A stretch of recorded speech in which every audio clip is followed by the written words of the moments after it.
નમસ્કાર વિદ્યાર્થી મિત્રો, પીએસસી સેટ એક્ઝામના વિડીયોમાં તમારું સ્વાગત છે. આજના વિડીયોમાં આપણે ધોરણ 3ની અંદર પર્યાવરણ વિશેના પ્રશ્નો જોઈશું. તો ફટાફટ આ વિડીયોને લાઇક, શેર અને સબસ્ક્રાઇબ કરી દો, જેથી તમને પીએસસી માટેના બીજા વિડીયો પણ મળતા રહે. તો ચાલો હવે ફટાફટ આપણે પ્રશ્નો જોઈએ અને યાદ કરીએ. પહેલો પ્રશ્ન છે, કુટુંબમાંથી બાળકને કઈ ભાવના શીખવા મળે છે? તો એનો ઓપ્શન છે આદર કરવાની, નફરતની, ઈર્ષ્યા કરવાની અને જુદાપણાની. આપણે આપણા કુટુંબમાં રહીએ તો આપણને શું શીખવા મળે? તો શીખવા મળે આપણને આદર કરવાની ભાવના. આપણે કોઈને નફરત કે ઈર્ષ્યા કે જુદાપણાની ભાવના શીખીએ ના. બીજો પ્રશ્ન છે, રમણના મામા જયેન્દ્રભાઈ છે. તો રમણ જયેન્દ્રભાઈનું શું કહેવાય છે? તો મામા હોય એટલે કે એમના થાય શું થાય? ભાણીઓ. રમણના મામા જયેન્દ્રભાઈ છે, તો રમણ જયેન્દ્રભાઈને શું કહેવાય છે? ભાણીઓમાં. ત્રીજો પ્રશ્ન છે, આપણે કુટુંબમાં કોને સન્માન આપે છે? આપણું કુટુંબ હોય એમાં આપણે બધાને સન્માન તો આપતા જોઈએ, પણ સૌથી વધારે કોને આપીએ? તો અહીંયા ઓપ્શન આપ્યા છે આપણને, નાના ભાઈને, નાની બહેનને, મિત્રને, દાદા દાદી. તો આપણે સૌથી વધારે જો સન્માન આપતા હોઈએ તો એ છે આપણા દાદા દાદી. મમ્મીના ભાઈને શું કહેવામાં આવે છે? આમાં તો તમે બધા ખૂબ જ એક્સપર્ટ છો કે મમ્મીના ભાઈને શું કહેવામાં આવે? ફુવા, કાકા, મામા કે માસા. તો તમારો જવાબ જે તમે વિચાર્યો એ છે મામા.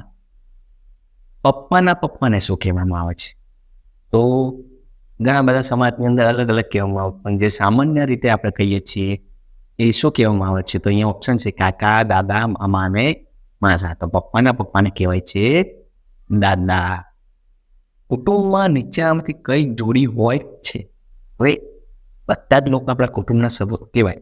આપણે જે કુટુંબ સાથે વધારે રહેતા હોય એ જોડી આપણે અહીંયા શોધવાની છે. તો માસા માસી, મામા મામી, મમ્મી પપ્પા અને ફોઈ ફુવા. સૌથી વધારે આપણું કુટુંબની અંદર જો જોવા મળી એ છે મમ્મી પપ્પા.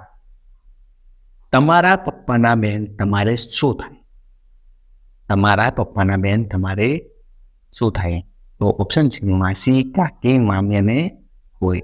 આપણે બધા પપ્પાની બેનને શું કહીએ છીએ? ફોઈ. તો આગળનો પ્રશ્ન છે, સલમાનનો પરિવાર કયો ધંધો કરે છે?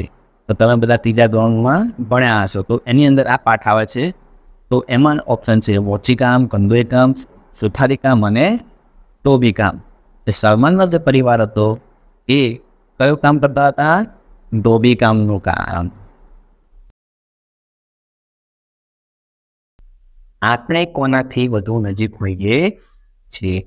તો આપણે સૌથી વધારે કોની જોડે રહીએ છીએ? કુટુંબ, સગા સંબંધી, શિક્ષક અને મોસાળ. તો આપણે સૌથી વધારે રહીએ છીએ કુટુંબ જોડે. આપણી પ્રથમ શાળા કઈ છે? તમે શાળાએ જાઓ છો, પણ અહીંયા એવું કહે છે પ્રથમ શાળા, જ્યાં તમે પહેલું શીખ્યા હોય. તો ગામની, શહેરની, બાલમંદિર કે ઘર? તો અહીંયા આપણી પ્રથમ શાળા છે ઘર. તો વિદ્યાર્થી મિત્રો, આ આપણે પર્યાવરણ વિશેના ખૂબ જ મહત્વના પ્રશ્નો જોયા. તો અહીંયા લિંક આપી છે, તેના ઉપર ક્લિક કરી તમે બીજા જ આવા એક્ઝામના વિડીયો જોઈ પ્રશ્નોની તૈયારી કરી શકો છો. તો તમે પણ જુઓ અને તમારા મિત્રોને પણ મોકલો.